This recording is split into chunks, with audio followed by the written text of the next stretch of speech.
बोलो जयकारा बोल मेरे श्री गुरु महाराज की जय। सभी गुरुमुख प्रेमियों से सप्रेम जय सच्चिदानंद। विभीषण और रावण सबने इनका नाम सुना है, इनका इतिहास पढ़ा है। श्री रामायण में इनके इतिहास का पूरा ब्यौरा है और संतों महापुरुषों ने, विद्वानों ने समय समय पर कई बार इनके बारे में हमें विस्तार से समझाकर इनके जीवन के बारे में, इनके विचारों के बारे में, इनके आदतों के बारे में, इनके व्यवहार के बारे में, इनकी भक्ति के बारे में, इनकी शक्ति के बारे में अवगत कराया है, करा रहे हैं, कराते रहेंगे। जो भी इन्होंने अपने जीवन काल में किया, उनके परिणाम जो उन्हें मिले और हमें भी जो कुछ शिक्षा, कुछ आदर्श मिले, हम देखते हैं कि सारा संसार, यहाँ तक कि हम स्वयं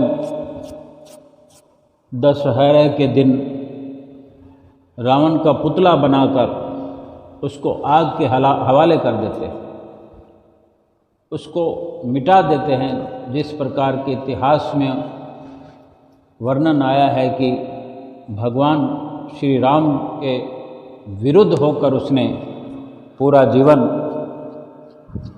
इस प्रकार से व्यतीत किया कि अंत में सर्वनाश हो गया, उसके कुल का नाश हो गया, सब कुछ नहीं बचा। ये विभीषण भी रावण के भाई हुए हैं। इनका विनाश क्यों नहीं दिखाया गया? इनके विनाश की चर्चा क्यों नहीं हुई?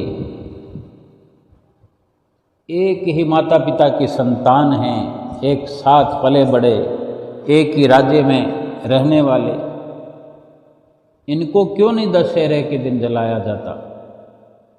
इनको क्यों नहीं बार बार मिटा करके बार बार नाश होता हुआ क्यों नहीं दिखाया जाता कि इनका नाश हुआ ही नहीं? इन्होंने श्री राम से इस प्रकार का व्यवहार किया ही नहीं जो कि रावण का व्यवहार श्री राम से रहा, बल्कि उसी अपने भाई के राज्य में रहते हुए भी अपने ही जो उन्होंने रहने की जगह बना रखी थी, जहाँ इनका निवास था, वहाँ श्री राम की ध्वनि गुंजायमान होती थी और श्री राम का नाम लेकर ही इनका दिन निकलता था और श्री राम के नाम से ही रात होती थी। और जब अवसर आया इस प्रकार का और विभीषण ने भली भांति ये समझा, महसूस किया कि अब लंका का विनाश होने वाला है, राज्य में रहने वाले सब का विनाश होने वाला है, क्योंकि जो लंका का राजा है, लंकापति रावण है, जो उसने प्रभु श्री राम से बैर लिया है, इस प्रकार गलत कार्य करके भगवान से बैर लेने के कारण इस नगरी का हर इंसान राम का बैरी हो गया और राम से मुकाबला करने को तैयार है, जिस कारण विनाश होने वाला है।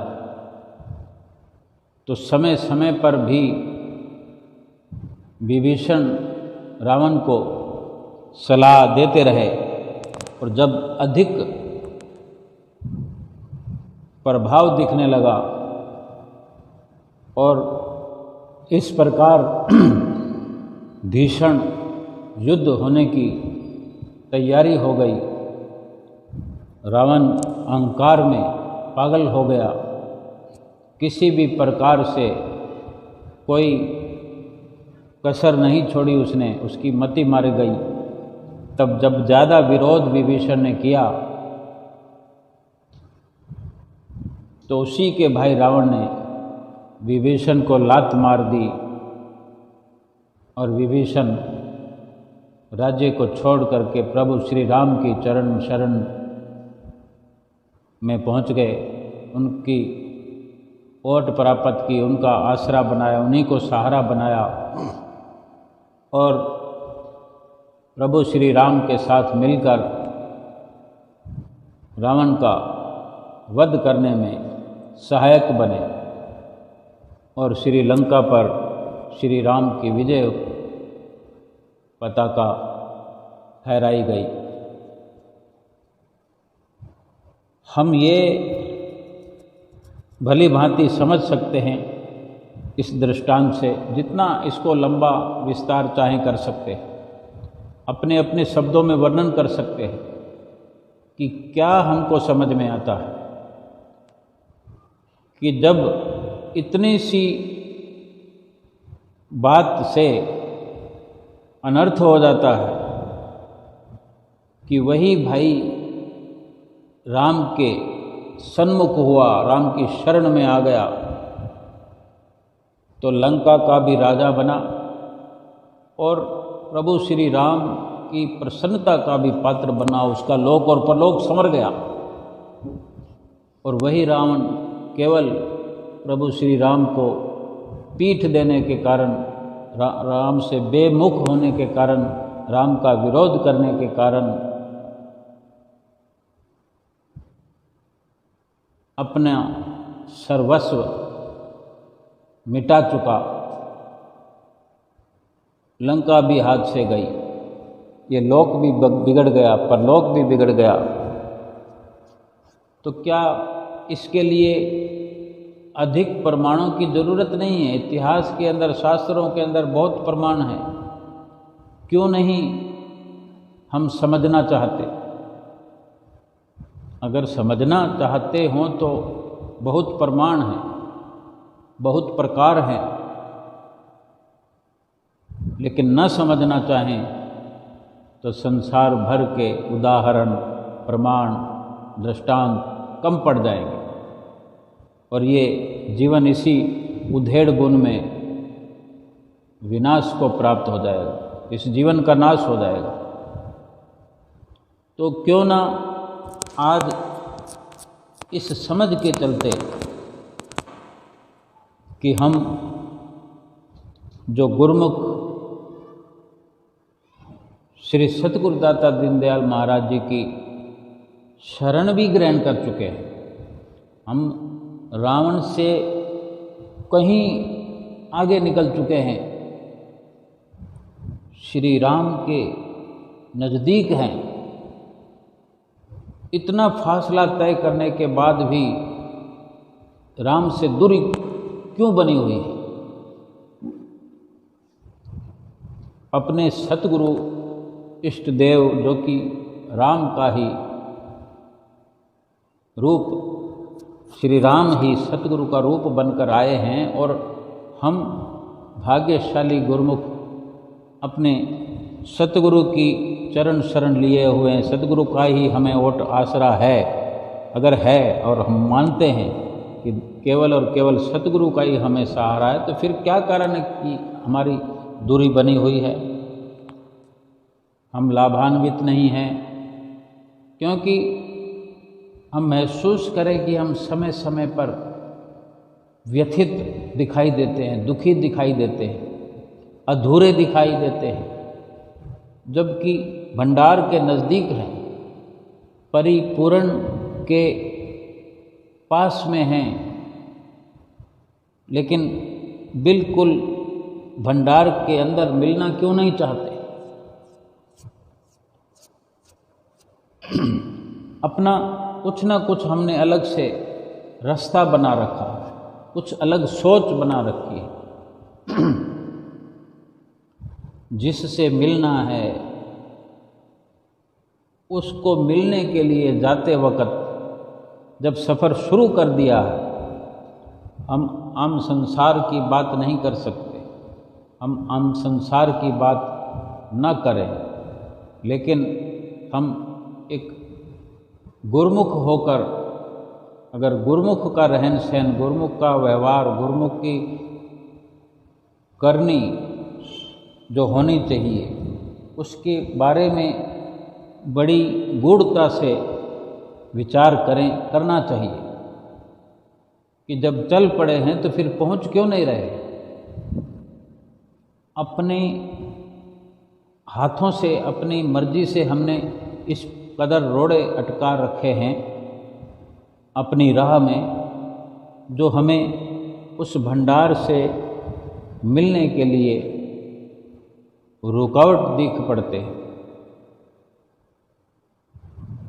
कि इतनी जो सुव्यवस्था हमारे प्रारब्ध ने की है, इतना उपकार सतगुरु ने किया है, इतना प्यार सतगुरु हमसे करते हैं, हम झूठ बोलते हैं, कपट करते हैं, छल करते हैं, हम गुनाहगार हैं, हम पापी हैं, फिर भी सतगुरु हमसे प्यार करते हैं, हमें अपने जैसा बनाना चाहते हैं, अपने साथ मिलाना चाहते हैं, अपने साथ ले जाना चाहते हैं। क्यों नहीं हम जाना चाहते? हम विभीषण की राह पर चल करके प्रभु श्री राम के साथ मिल करके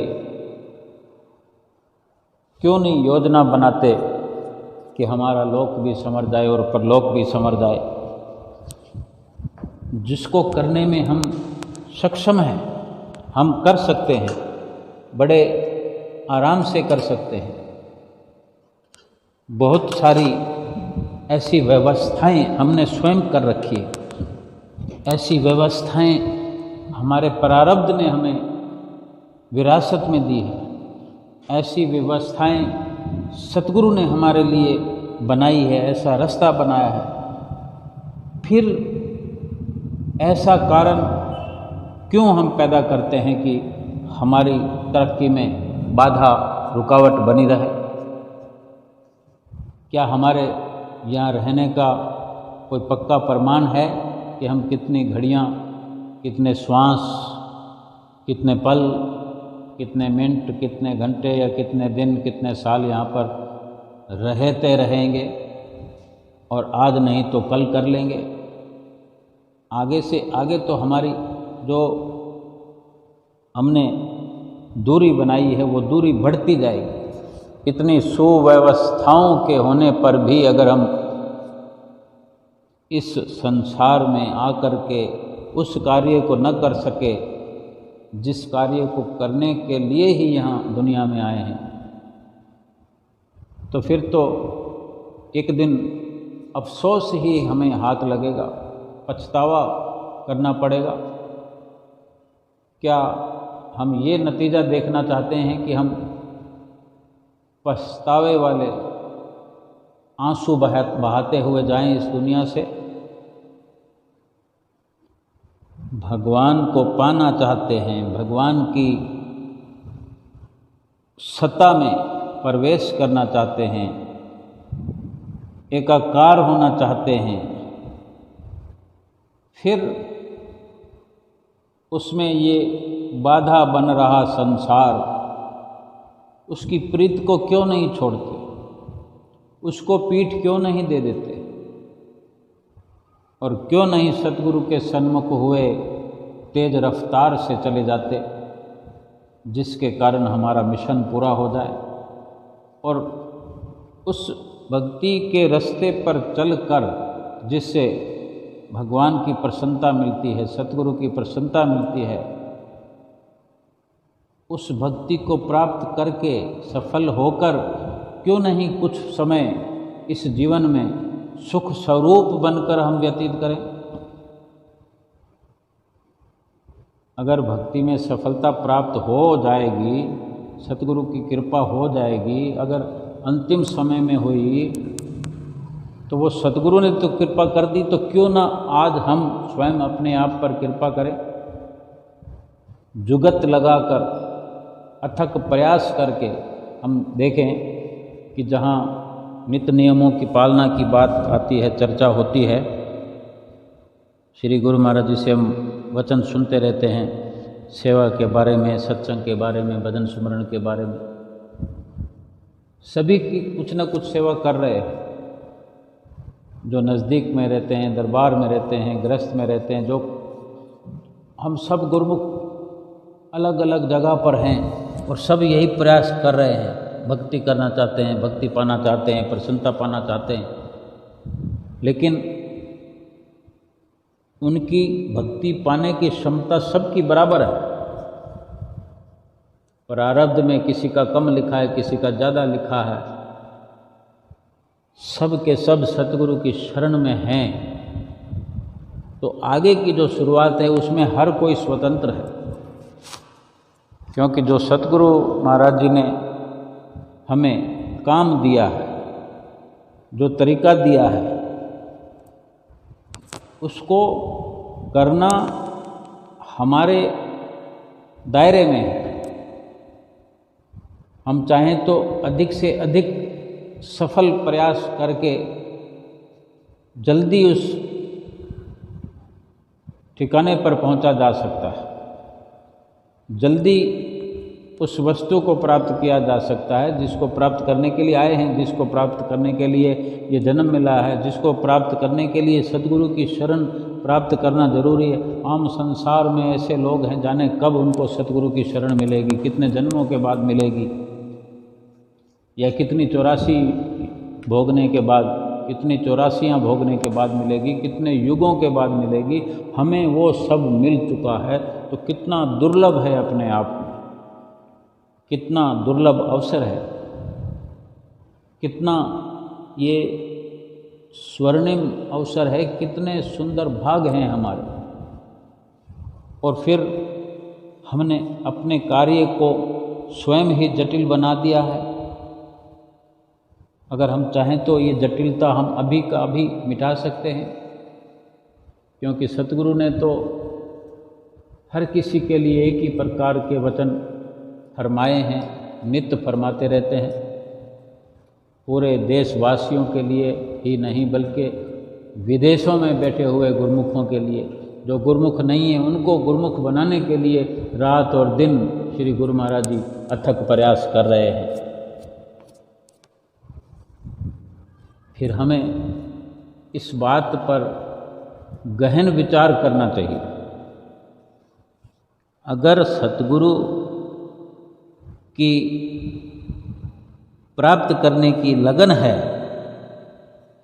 तो हमको अपने अंतःकरण को शुद्ध करना चाहिए और फिर करते रहना चाहिए, क्योंकि जो अंतःकरण में, मन में जो ये मलिनता फैली हुई है, मलिनता का भराव है, उसको एक रफ्तार से खाली करना पड़ेगा। अब अगर किसी व्यक्ति पर 1 लाख रुपए का कर्जा हो, 1 साल में चुकत करना हो या 10 साल में चुकत करना हो, अगर 10 साल में चुकत करना है तो 10,000 रुपये हर महीने देना पड़ेगा।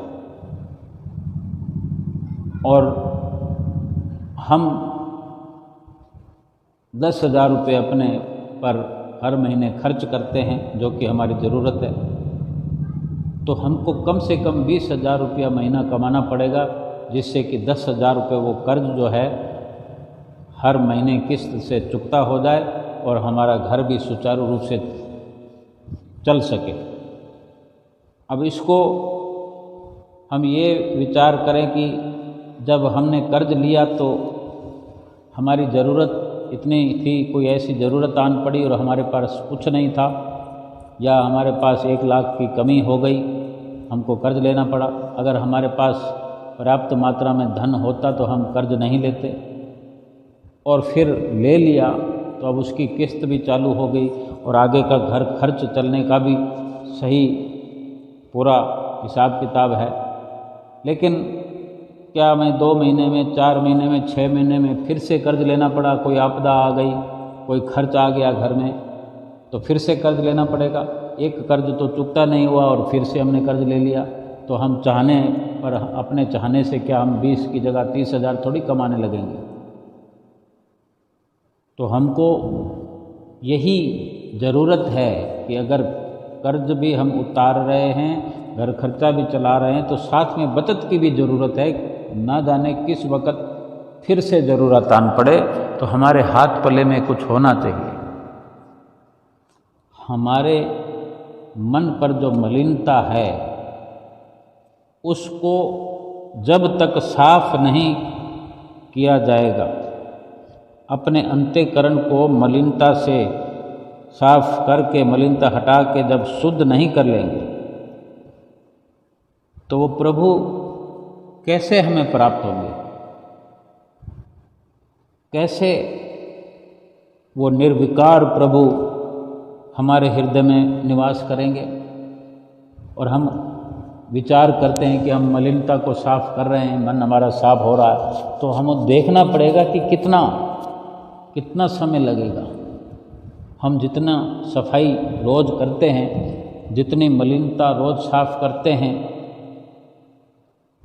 और जो रोज़ फिर से मलिनताएं अंदर भरते हैं, उनका किस प्रकार मेल है? जितनी सफाई हम करते हैं उससे कम मलिनता रोज़ की रोज़ आती है, या जितना सफाई हम करते हैं उससे कम कचरा वापस आता है? या अगर कोशिश हमारी ये होती है कि हम 1 किलो कचरा रोज़ निकालें और 1.25 किलो कचरा वापस आ जाए, तो ये तो लाभ की बात नहीं है। इसको करने के लिए अगर हम अपने श्री गुरु महाराज जी के नज़रिए से, उनके वचनों के मुताबिक अगर समझें कि उन्होंने फैसला कर दिया है, उसमें सब कुछ हो जाए। उन्होंने अपने वचनों में फरमा दिया कि 5 नियमों की पालना करो। हम पालना करते हैं लेकिन श्रद्धा से नहीं करते। श्री गुरु महाराज जी नित्य प्रति फरमाते हैं कि श्रद्धा से पालना करनी है, भजन अभ्यास करना है, सजग होकर बिल्कुल मन लगाकर अगर करेंगे तो उस गुरु महाराज जी के वचनों में इतनी ताकत है कि देखते देखते मन साफ हो जाएगा, और फिर उतना कचरा तो कभी आ ही नहीं सकेगा। क्योंकि जो भरी हुई मलिनताओं से भरा हुआ मन देखते ही देखते साफ करने में सफल हो सकता है। यानी जो जन्मों की मलिनताएं घंटों में, मिनटों में, पलों में साफ कर सकता है नाम की शक्ति के द्वारा, नाम के अभ्यास के द्वारा, 5 नियमों की पालना के द्वारा, तो वो इस जन्म में आगे इतने बुरे कार्य कर ही नहीं सकता, क्योंकि उसे सफाई करना आ गया है। जिसको सफाई पसंद आ गई है, जिसको सफाई करने की आदत लग गई है, फिर वो गंदगी नहीं फैला सकेगा, उसको फिर गंदगी अच्छी नहीं लगती। और जिसको गंदगी अच्छी नहीं लगती, सफाई वही करता है। जिसकी नज़र सफाई पर है उसको गंदगी अच्छी नहीं लगेगी, जिसको सफाई मिटाने का ख्याल बना रहता है। इसी प्रकार एक बार मलिन मन को शुद्ध करो और फिर करते रहो। सतगुरु स्वयं अपने अंदर में विराजमान होकर हमें अपने सुंदर दर्शनों से निहाल करेंगे। और इस प्रकार आत्मा की उन्नति के लिए काम, क्रोध, लोभ, मोह इत्यादि ये सब इनका त्याग करना पड़ेगा। काम, क्रोध, लोभ, मोह इत्यादि ये भक्ति के रास्ते में बहुत रुकावट डालते हैं, बाधाएं डालते हैं। जैसे एक बंधा हुआ व्यक्ति क्या सफ़र कर सकता है? अगर वो कहीं जाना चाहता है और बंधा हुआ है, वो कैसे जाएगा? सफ़र कैसे करेगा? जब तक अपने बंधनों से आज़ाद नहीं होगा तो एक कदम भी नहीं बढ़ा सकता।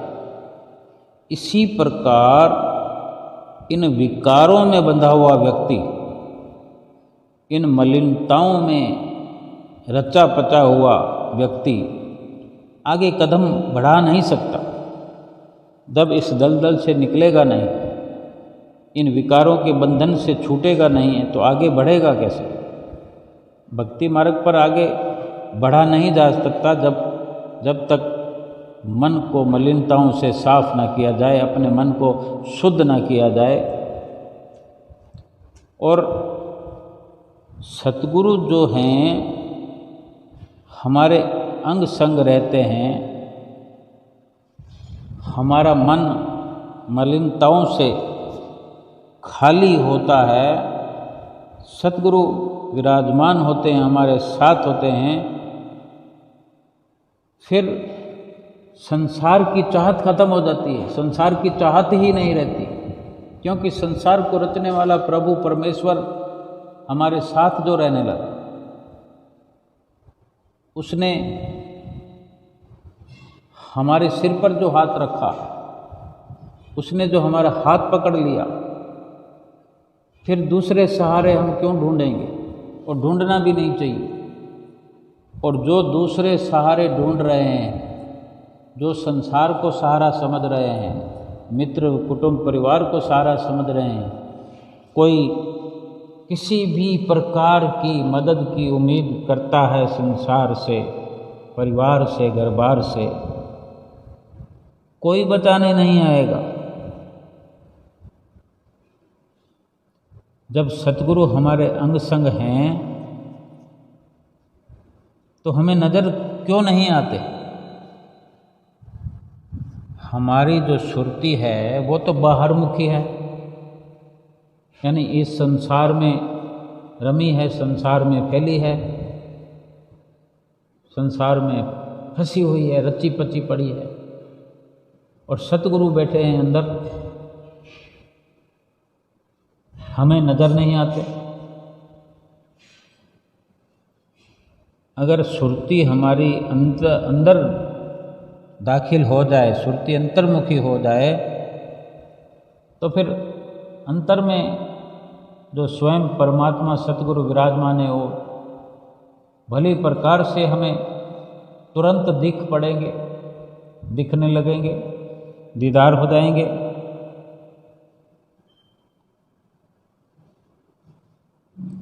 अगर हम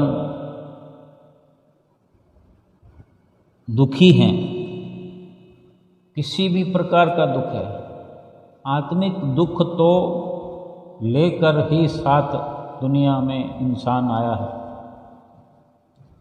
आत्मा दुखी न होती, मनुष्य जन्म की मांग करने की जरूरत क्या है? आत्मा बिछड़ी हुई ना होती परमात्मा से, तो मिलाने की, एकाकार करने की जरूरत क्या थी? बिछड़ी हुई आत्मा को ही मिलाने की जरूरत पड़ती है। और दुखों को मिटाने के लिए दवा की जरूरत पड़ती है। सतगुरु ने जो शब्द बख्शा है, वो सर्वप्रथम जीवात्मा के दुख मिटाने में कारगर सिद्ध होता है। उस शब्द की कमाई से आत्मा भली भांति दुखों से निजात पाती है।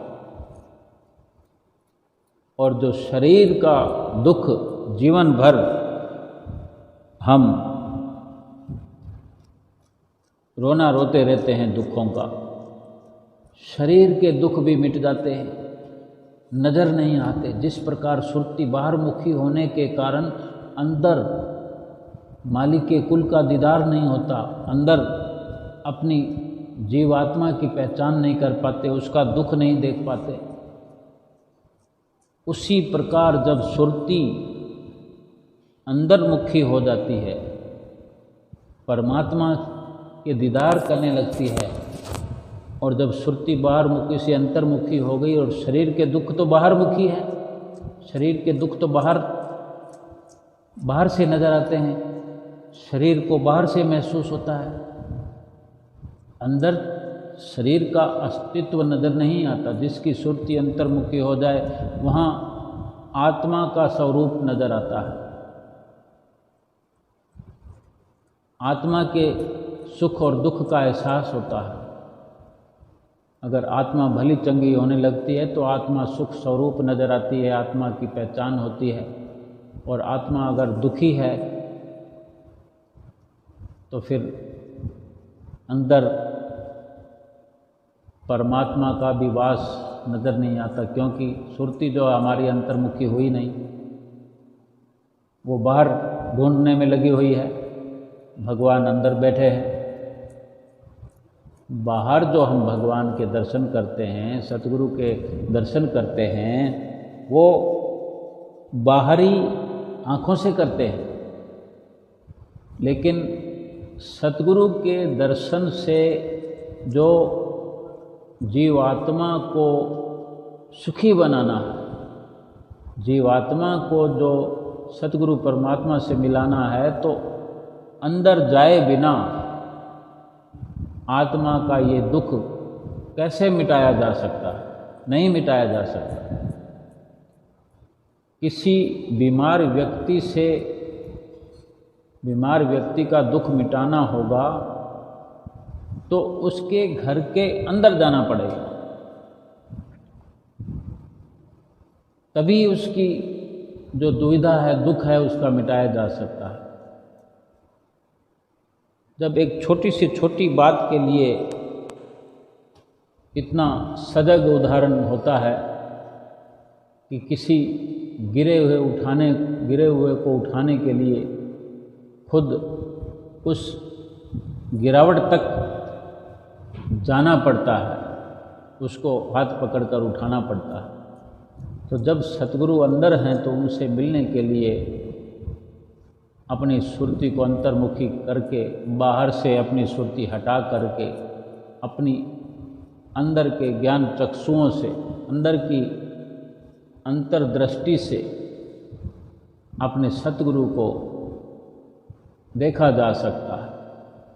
उनकी प्रसन्नता को प्राप्त करने का भी यही सुंदर तरीका है कि अपनी सुरती को अंतर्मुख किया जाए, अपने सतगुरु को अंदर अंधेरों को चीरते हुए सतगुरु के नाम का प्रकाश, उज्जवल धवल प्रकाश के अंदर सतगुरु के दीदार किए जाएं, जीवात्मा का साक्षात्कार किया जाए, आत्मा को परमात्मा से मिलाया जाए। ये जो सतगुरु का शब्द है सारे दुखों की दवा है। इसी शब्द की कमाई से, इसी नाम की कमाई से हमारे जन्मों जन्मों की जो मैली सुरती है वो साफ हो जाती है, और इस कदर दिल की सफाई होती है कि सतगुरु हमारे अंग संग हमें नज़र आते हैं, अंदर और बाहर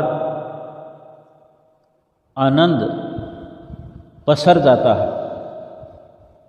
ऐसे जैसे कि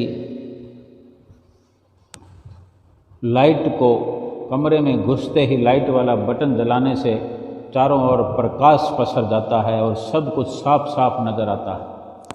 क्या वही सब कुछ अगर अंधेरा हो तो कोई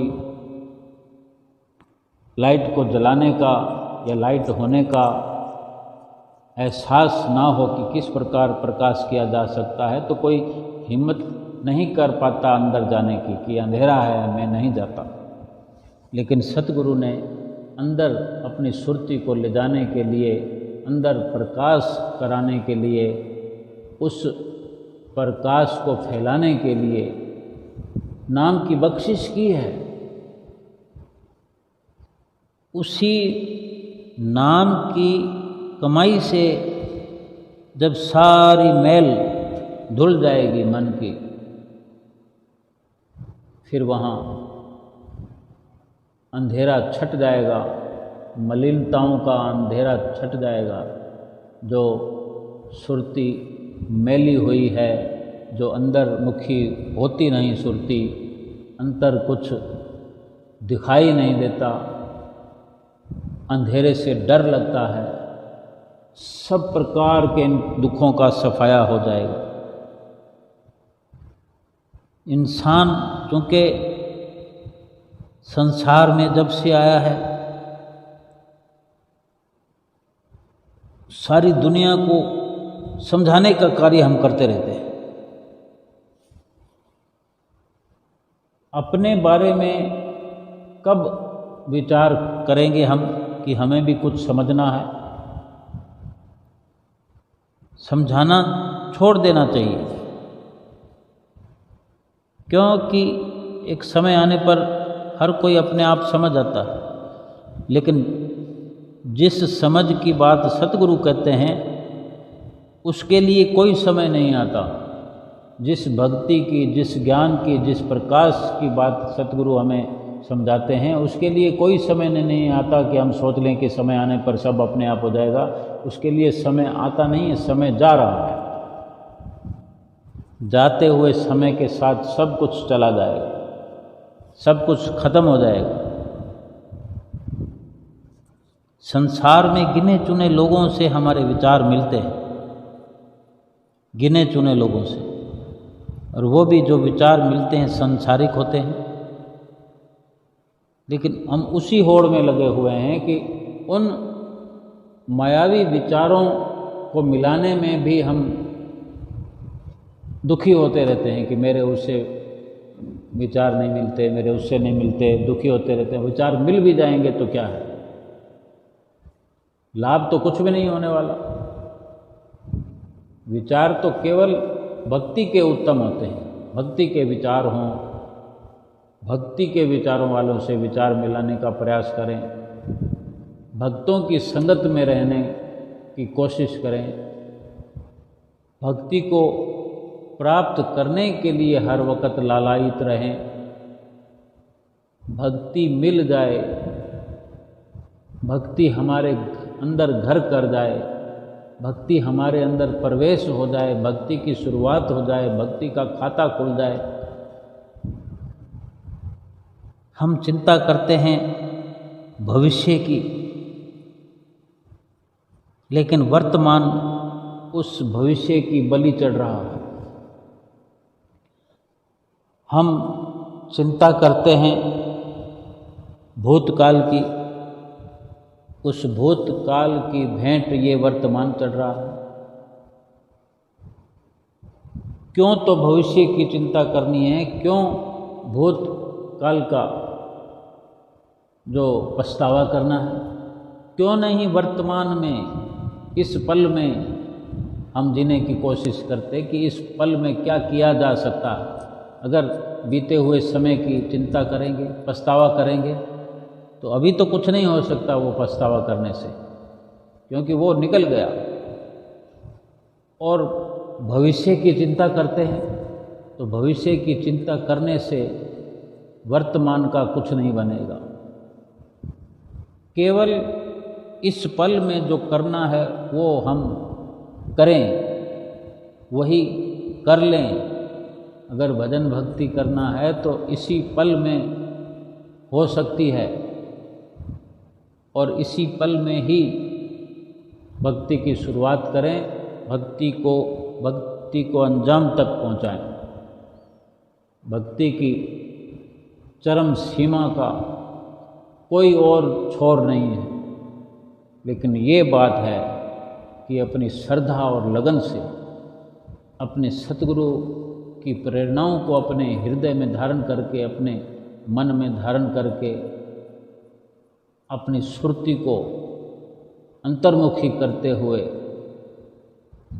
भक्ति करने की हद कर दे।